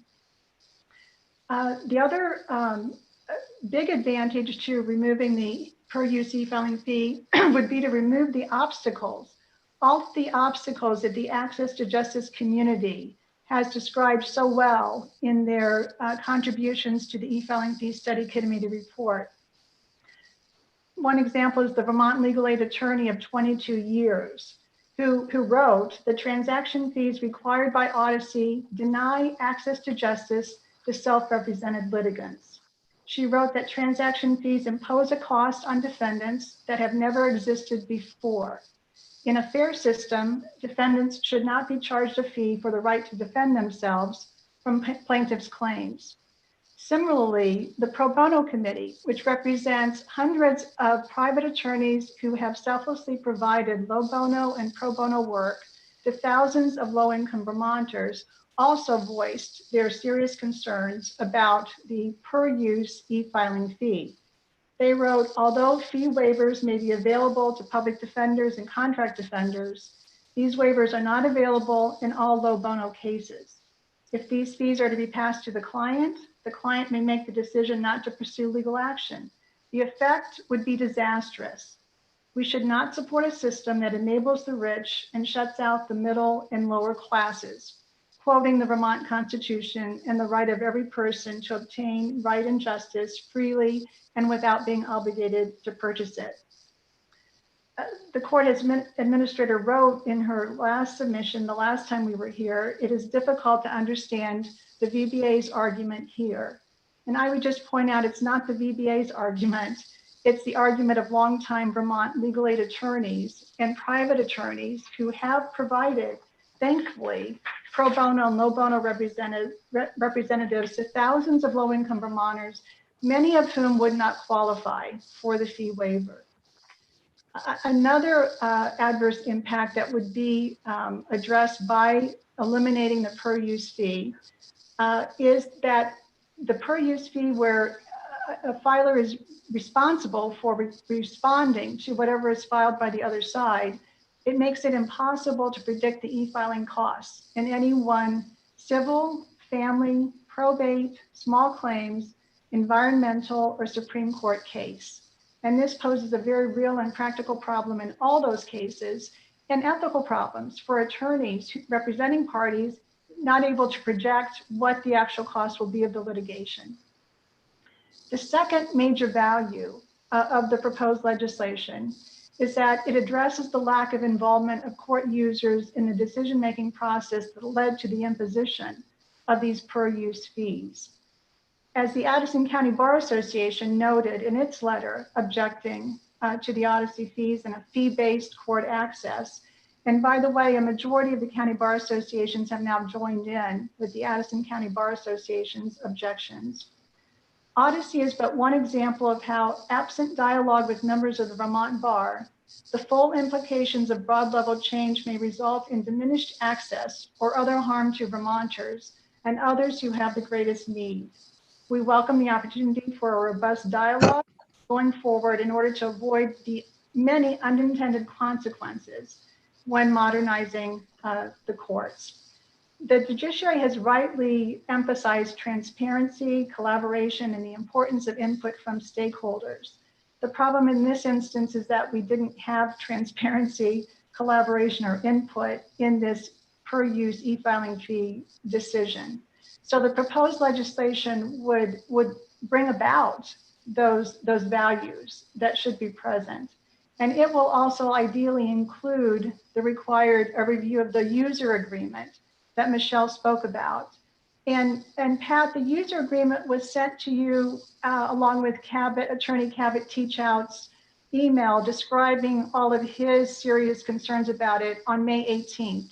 He wrote it right after the e-filing fee study committee report came out. And he said that he noted this wasn't included in the report, and he felt that it was very important that it be included. So his email and the user agreement were sent to you on May 18th, and that's what Senator Nitka was bringing up or brought up apparently recently. Ideally, this now requirement that the judiciary involve the bar and other court users in a renegotiation will also review the figures. I know you have said that the figures were misplaced, but all I can say is they're in the contract, page 333, on the same page that the $5.25 filing fee charge was noted. And just as an example of what we've learned is an inaccuracy of figures, 19,408 was the figure used for annual cases in the family division. And Jeff has indicated that the correct figure, instead of 19,408, should have been 4,845. So we really appreciate the Judiciary or the Senate Judiciary Committee and the proposed legislation requiring a sit down and interaction so that we can hash out what are the correct figures and hash out what is a reasonable user fee. The third and last value to the proposed legislation, and I would say this is the most important, is it makes clear the legislative oversight of the e-filing court fees. The only suggestion that we have regarding the proposed language is to perhaps add a sentence. I put this in my memo to add at the very end, any type or amount of e-filing charge requires prior approval by the General Assembly. Something as important as an e-filing court fee and the instances of when these would be involved is so much greater than the other examples that have been offered as analogous. We would say they're not at all analogous to a transcript fee. Or a transcript is involved in a very, very small percentage of cases versus an e-filing fee when you're going to be requiring e-filing in all the courts and all of the divisions. So that is one suggestion that we had. Otherwise, we wholeheartedly support the proposed language, and we feel that it goes a tremendous way to addressing all of the unfortunate issues that have resulted from the fact that neither the legislature nor court users were involved in the decision-making process back in 2017. So that is the gist of my memo, and I guess I would like to, have the opportunity to respond to what Pat filed apparently earlier this morning. I'm happy to do that at the time. Thank you, Terry, and thank you, Pat. I don't know if the committee has any questions of either Terry or Pat. before we go further. I will say, yes, Senator White has a question. Well, I had made a note when Pat was talking about that the fees are not charged to those who are not required to file a court filing fee. And I'm not sure I understand who isn't required, if that's all pro bono people and all. So I don't know who it is that's exempted there from paying the fee. It's certainly not all pro bono litigants, as the legal aid attorney has made very clear. The other unfortunate aspect of the per use system is, and Eric, the executive director of Vermont Legal Aid, has very strongly said what an incredible burden this system requires. Even if someone is eligible for informal pauperous waiver of the fees, that has to be filed each and every time a separate. Oh, okay, that's helpful. Thank you. Did you want to comment, If Pat? I may, yes, if I may respond, Yep. To Senator White, there are a number of categories where people don't have to file, and that would be, in all criminal cases, for example, and people who qualify as low income, one would say. But to update, as we said, as a result of the pilot experience, we've been working with legal aid to improve the technical interaction with the system. And so that has been our model, which is continue to problem solve what we learn from real-time experience and make changes and corrections. Clearly the legislature has the authority on the court filing fee side, which is money that produces revenue for the general fund, to add additional people who are exempt from filing, for paying those filing fees. And if the legislature made changes on the court filing fee side that raises revenue for the general fund, then those exemptions would also pass through under our current contract. So we have a whole team, like there's scores of people working on this, and we're working very actively with users of the system to continue to problem solve, to find bugs in the system. Not only do we look at the e-filing fee committee, but there are court rules right now that require certain actions to take place. And one of the things we're doing, not just for this project, but for all of the transformation that we've been spending most of our time on in the last month or so regarding the pandemic, looking at regular rules committees that perhaps could be changed, because you may find this in some of your own statutes. We have rules that have existed for a long time. We do it a certain way because that's the way we always did it. And now we're actively asking ourselves pretty much on everything, is that rule really necessary in the current environment? And if it's not necessary, let's change it. And so although there are ways that we can, in the configuration of our system, make some changes, there may even be statutory changes we may come to the legislature for in very short order to say, if you would make this statutory change, then that would substantially relieve certain burdens on users. And so that's part of what our team is working on right now. So it's not ready for prime time today, but it. Yep. Well, we continue as we continue on with this, and I suspect we'll take it up next week to look truly at the legislation as well as the funding issue that Stephanie brought up, and knowing full well that the challenges that Vermont is facing in its general fund monies, I'm not sure how popular paying these fees would be if it's not out of the CARES Act. So I'm talking now with the Appropriations Committee. But Senator, may I mention one idea there? Yep. The fact that it's not a CARES Act, may not be CARES Act eligible for the judiciary doesn't mean that it may not be CARES Act eligible for a party such as a nonprofit who provide support for civil access to justice. So for example, if you had a nonprofit that receives funding either directly or indirectly from the legislature, whose charitable purpose is to support access to justice in the civil justice arena, it could well be that that kind of appropriation might be CARES Act eligible to the extent that the pandemic was creating challenges for lawyers or the clients of lawyers or self-represented litigants in this particular time. And so I just luckily we have an expert on Zoom with us right this minute. Stephanie, how are you? I'm good, and that's a conversation I think we should continue to have. I think that idea, along with how that would work in practice for what you're trying to achieve with suspending the or covering the filing fees. Are you adding another layer of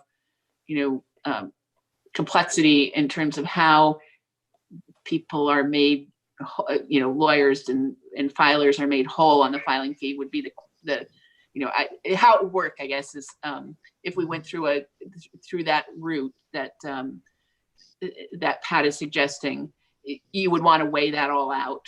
Just the mechanics of it is the first question that drops to mind, of how, if it is CARES Act and we fund it through a charitable organization, then what? Then how does it happen? How does the money then cover the filing fees for that period of time? Right.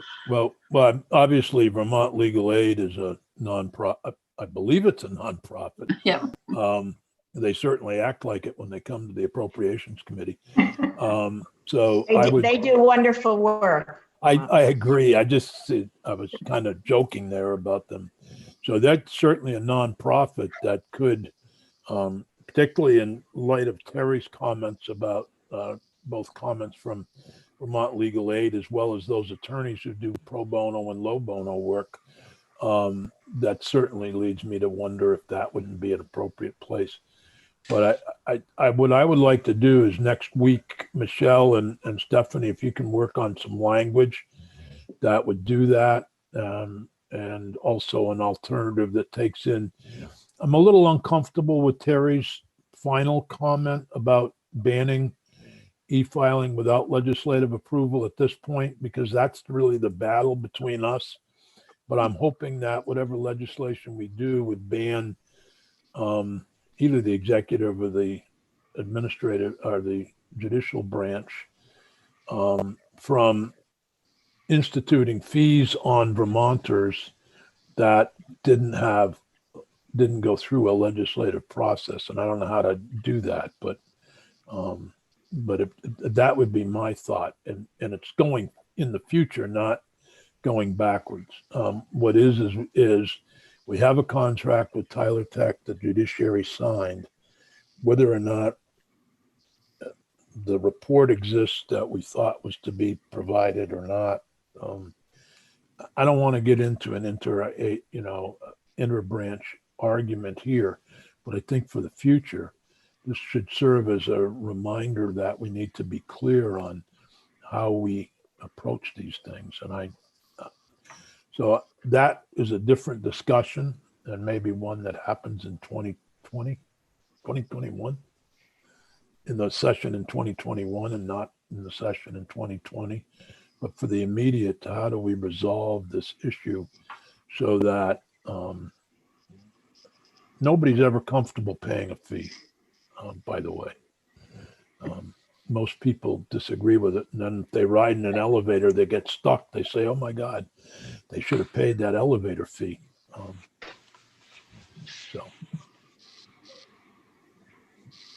But anyhow, if we can do that and be prepared next week, to discuss an actual, using Michelle's language as a base for either an amendment or a bill, that would, and we need to be able to figure out in that week where it possibly could come from, whether or not if it was appropriated to Vermont Legal Aid or some other nonprofit, could the money then be legitimately CARES Act fund? Any other comments on this subject before we move on? Take another 5-minute break, and then at 11:30 move on to H338 Justice Reinvestment 2, which is being debated, I believe, in House Appropriations right now. Okay, thanks all very much. Thank you, Senator. Thank Thank you. you, everyone. Thank you. Bye.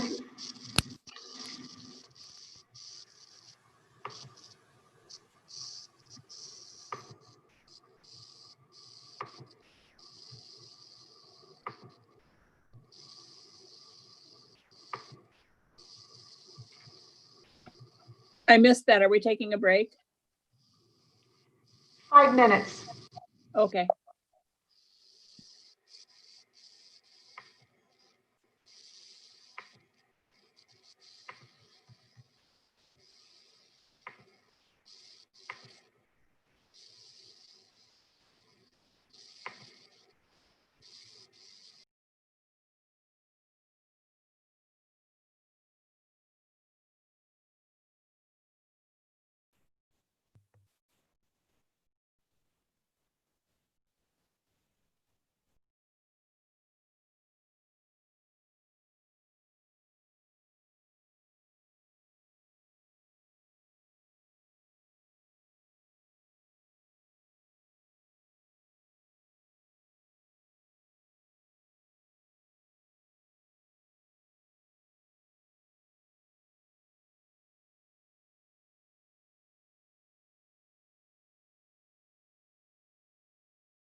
my earpiece.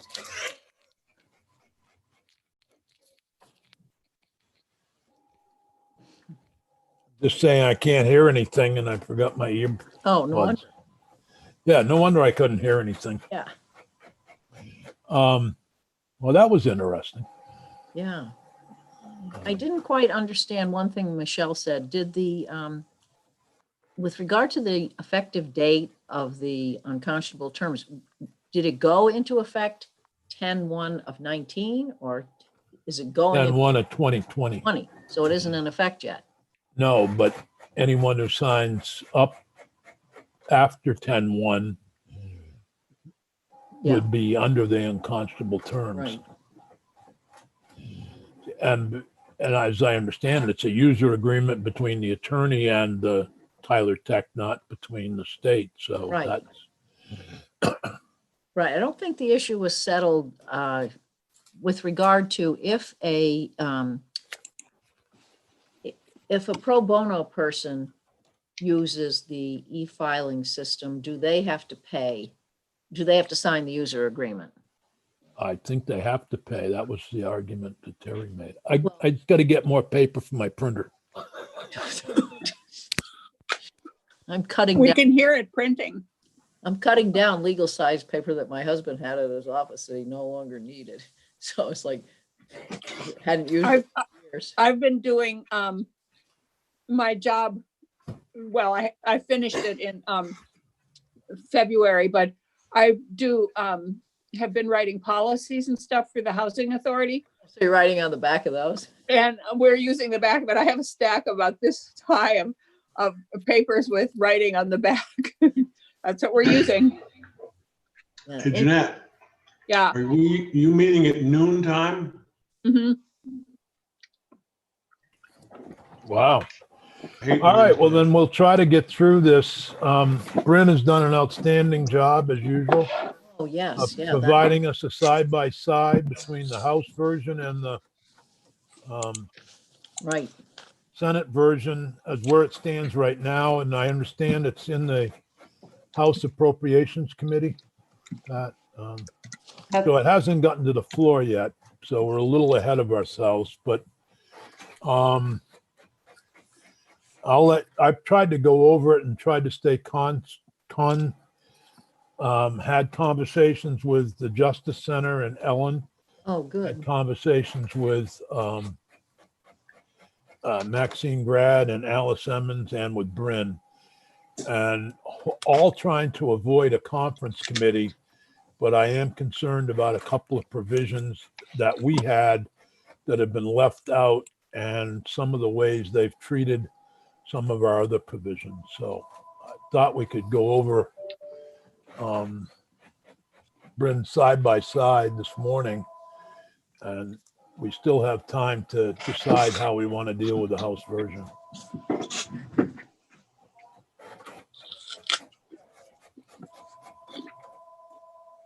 So Bryn, if you want to go ahead. Okay. So good morning, committee. It's nice to see you again. It's Bryn from Legislative Council for the record. So I'm here to talk about the S338 side by side. And obviously it's a long document. I tried to make it as clear as possible by highlighting the language in the House version, which is the second column, that is different from the Senate version, which is the first column. And also just to reiterate what the chair said, this has the language that you see here is the language that as it came out of the House Corrections and Institutions Committee. It has not gone to the hasn't gone to the floor yet, so this is not as passed by the House yet. It is in the Appropriations Committee now. So I thought maybe what might be helpful would be to give you an overview of the areas that I see as the biggest departures before I go through section by section. Would that be helpful? Yep. Okay. So I really see there being 6 major areas of difference. And those are first that the probation sections, the first 3 sections of the bill that provided a day-for-day credit for people who are serving a probation term, credit towards their underlying sentence. Those three sections have been removed. And I can tell you about that now, or I can wait until we go through the side by side to tell you about why the House removed them. Why don't we go through the 6 major changes and then go through side by side with focus on those major changes? Sounds good. Okay. The second major change is that they removed the piece about sort of what was termed by your committee as compassionate parole eligibility. So eligibility for people who are 65 years of age or older who are serving a sentence that isn't a life without parole sentence. Those people would be eligible for parole after serving 5 years of their sentence if they met certain criteria. You remember that provision? Yep. That has been struck by the House. Also, the parole interviews section, there was a request by the parole board to make some changes to that statute. Currently, the way parole interviews are conducted is based on how frequently they're conducted is based on the person's sentence. So depending on the person's sentence, that indicates how frequently the parole board will review their record and conduct an interview with an inmate for parole. And the request from the parole board was that everybody just be reviewed and interviewed annually. So that's a departure from the Senate version. Next is the furlough revocation appeal.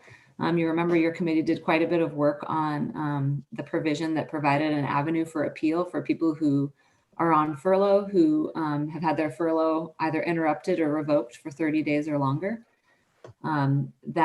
That particular provision was reviewed by the House Judiciary Committee, and they recommended that the House Corrections and Institutions Committee take a certain position on that. And what the House Corrections and Institutions Committee did was that they took the House Judiciary's recommendation, but they bumped out the effective date to July of 2021.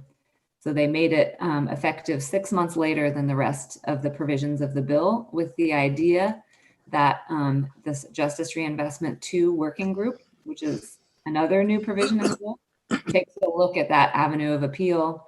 And if they recommend changes to it, then in the next legislative session, the legislature can amend it before it takes effect if necessary. So I won't talk about how they've changed the appeal until we look at the actual language. But I will say it's a Rule 74 appeal now instead of Rule 75. So 2 more. The next thing they did that is a pretty big departure is they made the Good Time program effective on January 1st of 2021, as opposed to October 1st of this year. So they bumped that out. And then lastly, they created a Justice Reinvestment 2 working group, or actually they reinstated that Justice Reinvestment 2 working group, which is the same as the group that worked on the recommendations over the summer, with the addition of a member of the parole board. And they tasked that working group with a whole host of things to study during the legislative interim. And they gave them a report back date of January of next year, and then another report back, I think a final report back a year after that.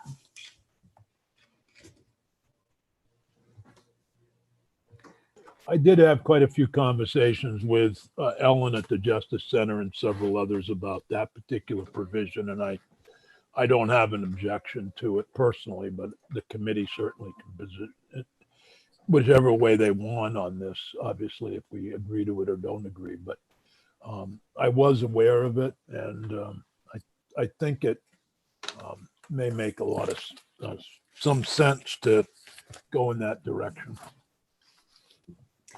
Yeah, so I will point out that that particular provision, the Justice Reinvestment Working Group, sort of taking a role in overseeing the rollout of justice reinvestment and also looking at these various issues over the interim, was a recommendation of the Justice Center. After it came out of your committee and went to the House, that was sort of a late recommendation.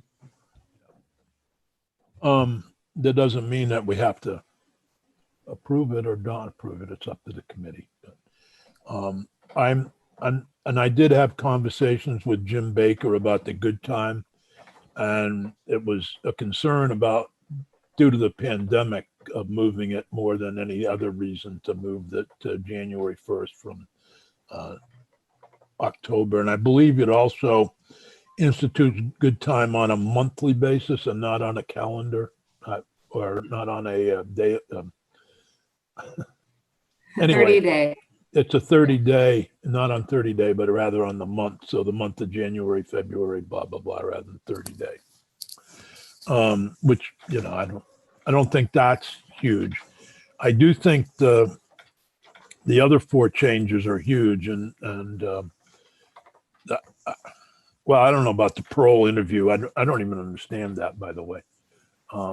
But the other 3, the probation, compassionate parole, and the furlough revocation, I have great concern about personally. So would love to maybe get into more detail, and if other committee members have concern or comments about any of these 6 majors. Senator White. So I spent about 2 hours, I think, in front of corrections and institutions talking about the compassionate release program. And the bottom line seems to be that they don't trust the parole board not to make decisions and let out really bad people.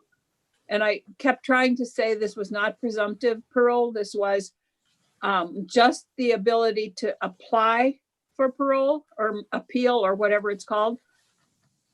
But they said really bad people will end up on the streets. So I disagree with that. And they got a lot of letters afterwards from people who were also concerned about this issue, but I guess that's what they did.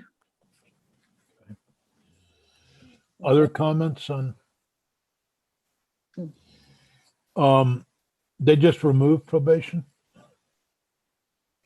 That's right. They struck those first 3 sections of the bill that were all dealing with probation. And I did try to talk to them and explain that these were recommendations from Mike Touchette, the Attorney General, and the Defender General as well. And but it just didn't. I'm. You know. So it was a recommendation of the House Judiciary. This is also, these were also sections of the bill the House Judiciary reviewed.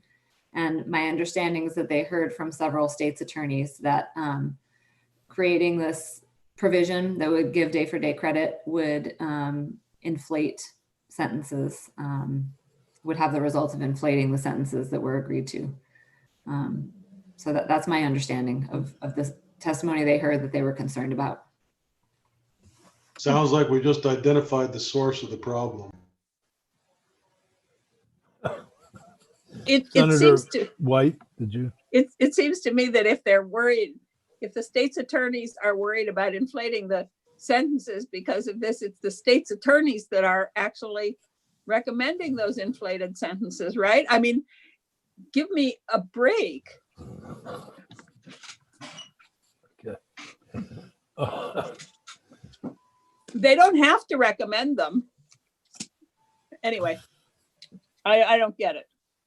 But I don't either. I think that there was misinformation that got to them, I think, and that people are seeing it as a day for a day and as a good time for probationers, and I didn't see it the same way. So I tried to talk to them about other alternatives to deal with probation, like a yearly review to see if the person still, all the information we had was after a year, if you made it through a first year of probation, you're probably in pretty good shape to not get into further difficulty. And so I talked to them about having a yearly review as an alternative, but it seemed like this issue they got hung up on. The other one, I just must admit, I'm not that, I know Matt's on board here today, but the furlough issue, I got calls from Jim Baker, who's very concerned about what they passed. He feels that it's going to force him to have people who have violated conditions of their furloughs. They'll be in the community rather than incarcerated. And so maybe if you could explain a little bit so I can better understand the difference between what we did and they did. Sure. Let me just get to that section of the side by side. Yep. I stupidly printed out the side by side, not realizing it was 65 pages. That's why I had to go get more paper. Next have to get ink. Yeah. We could hear no, it printing. Yeah, that was dumb on my part. Yeah, it's pretty long. I think that it's What mostly page is it because on? they added quite a few sections. I'm still scrolling to get there. I think it's on page 46. Okay. Nope, 40. Yep. Here it is. It's on page 48. 48, section 11. Right. So you'll see on page 48, section 11, this is section 11 of the House version of the bill. And this just makes those sort of the same changes as the Senate version in section 14. But then the following section, section 12, which appears on the following page, page 49, this takes into account the new appeal process. So essentially it gives offenders the right to a Rule 74 appeal of a department's decision to revoke or interrupt furlough for 30 days or more on a technical violation. And the House version of the bill defines a technical violation the same way the House does, which is a violation of conditions of furlough that doesn't constitute a new crime. But it also provides in that section about the definition of technical violations, and you'll see this language on the next page, page 51. It sets out criteria that limits the department's discretion to revoke a person from furlough for 30 days or longer on a technical violation. So the language here, you'll see it's an abuse of the department's discretion to revoke furlough or interrupt furlough for 30 days or longer for a technical violation, unless these two criteria are true, one or the other. The offender's risk to reoffend can no longer be adequately controlled in the community, and no other method to control noncompliance is suitable, or the violation or pattern of violations indicates the offender poses a danger to others or to the community, or poses a threat to abscond or escape from furlough. And so those criteria, that language comes directly from the department's own directives. So the idea was to place a statutory limit on the department's discretion, which is as of right now unlimited, to revoke or interrupt a person's furlough. And the Rule 74 review is an abuse of discretion review. So it is a de novo review of the record. And this is language that you see on page 50. It offers some explicit language about what kind of evidence the court can review in making its determination. And it's a review based on abuse of discretion. So it gives some statutory criteria about what an abuse of discretion would look like. So I believe that the department is concerned about the language because it does put some criteria in statute that limits their current the discretion they have to violate, which is currently they have total discretion to violate. But again, that language did come from the department's directives. Okay, but the department, and obviously we'll get testimony from them at a time that once the bill passes the House. But the department, my concern is the department doesn't like this, so then they'll give fewer people furloughs. They'll take fewer chances.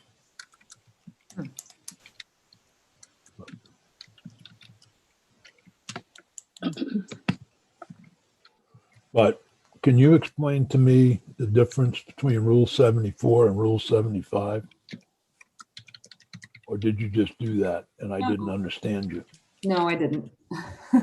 Okay. So both Rule 74 and Rule 75 govern the review process of a governmental action. Rule 74 typically applies when the review is provided for by statute. So the House Judiciary Committee heard from, all of the stakeholders about this issue, which was the appropriate rule to use. And by the time it was reviewed in House Judiciary, all of the stakeholders were on the same page. That Rule 74 is the more appropriate avenue because that is typically what's used when you're setting out an avenue for appeal in statute. If you're not setting it out in statute, that avenue of appeal still exists under Rule 75. But if it's set forth in statute, it ought to be Rule 74. So I can talk about the differences in the two rules, like how what the But that's procedure. not really the problem. It's Okay.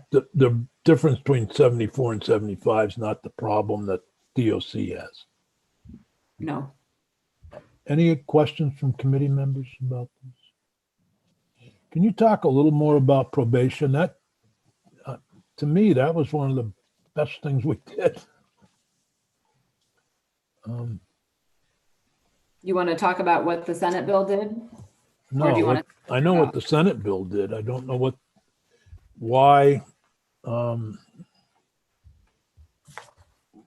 So I can talk. Weren't there alternatives that were discussed, or did they just reject it? They decided that there was more work that needed to be done on those sections. So they directed this Justice Reinvestment 2 working group to look at some specific issues about probation and day-for-day credit towards an underlying sentence. So because they decided that more work needed to be done just on the policy, there wasn't specific issues that they had, just it was the general policy that I think the state's attorneys were objecting to. They decided to remove those sections and instead direct the Justice Reinvestment 2 working group to look at the issue and report back in January with specific legislative recommendations for how to implement such a policy. Okay. So we can Senator look at White, that if you want. Senator White, you didn't have a question. You were just blocking us from seeing you. I do have a question, but Oh, okay. the way my stupid iPad works is if a reminder comes through, I can't unmute myself, so I have to go out and come. Anyway. Now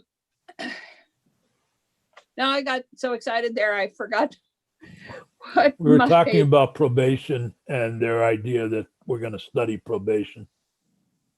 Okay, my question is, so a couple state's attorneys objected to it, right? But did all the state's attorneys, and why are we giving such weight to a couple state's attorneys when we felt that we really had taken a lot of testimony and there was, I mean, I guess I don't understand it. I don't think that's a question for Bryn. No, okay. But I guess my question for Bryn was it many state's attorneys that objected? Yes, that is my understanding. Okay. There were a few that testified, but my understanding was that they heard from multiple state's attorneys, including the Chittenden state's attorney, that it was needed more thought. Okay. Did they agree to study the compassionate parole too? No. No, They just rejected it. that wasn't discussed, that there would be a study of that particular policy. I guess I'm not clear on the parole interview changes if we get how that will impact population. So that might be something to speak to Dean George about. He testified before the House Corrections and Institutions Committee about those particular changes. They were a direct request from him. My understanding is that it would be administratively easier for the parole board to just review offenders annually rather than tracking how frequently they're supposed to review them based on how long their sentence was originally. It would be administratively easier, and I believe it was his testimony that it would offer fairness to just do an annual review for everybody. Okay. But Matt, feel free to correct me if I'm wrong. I'm not sure if you were there during his testimony. Matt, was- if you want to comment. During Baker's testimony? No, Dean George on the parole issue, changing to a yearly parole review. Yeah, I wasn't there during it, so I can't really tell you. I know that their biggest overall concern was they felt like they were being marginalized.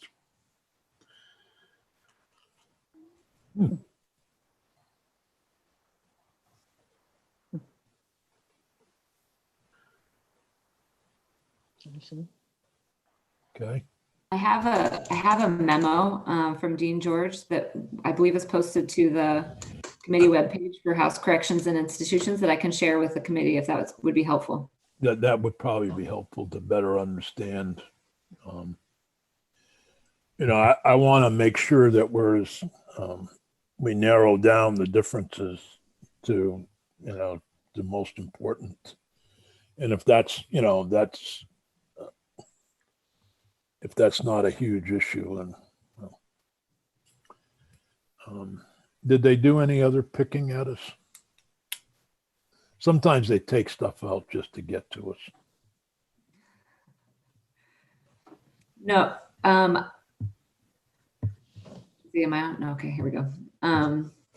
No, there were some changes that I can go through, some sort of minor changes. I would characterize most of the changes that were made as requests from the Department of Corrections to clarify certain things or make some language more specific. But again, I wouldn't characterize those as major departures from the Senate bill, but I would be happy to talk about them. I know this is a daunting side-by-side. I feel like I could go through it pretty quickly if you want me to. Why don't we do that? Yeah, Jeanette, do you have a question? No, but at 12 o'clock, Joe and I both have another meeting that Okay. he's going to present So- an amendment to us. That All he's going to right, do on the so ordinance. I'm gonna have to leave. I think we better not do the Right. 12:15. I guess we're gonna have to leave now. Yeah, we have So, to be there at 12. Okay, because I've got about 5 minutes at 12. Maybe I'm a little off. Nope, I've got 11:59. So Yeah. I guess what we'll do is adjourn here, and I'll work with Peggy and Mike on an agenda for next week that covers the e-filing and 338 and any other bills that we're going to take up. And then we have tomorrow, Alice is going to start us off, and I'll be somewhere at a McDonald's with no, I'm not going to be at a McDonald's with Wi-Fi. I'm going to trust my cell phone for the beginning of the meeting, but hopefully be back by 11 from Albany to take part in the meeting over Zoom. So, Okay, great. Dick, are we also meeting Friday? no, we're not. Oh, Thank you. It's a tough week for me. I've got to do 3 trips to Albany over the next 3 days. mm, But we will probably meet 3 days next week if that's possible. Okay, There's no point in meeting on Tuesdays because you don't know how long the floor is going to last and it's hard to get everybody together. So plan to try to meet Wednesday, Thursday, and Friday if possible next week. Thank you all very much. Thank you. See you Thank tomorrow.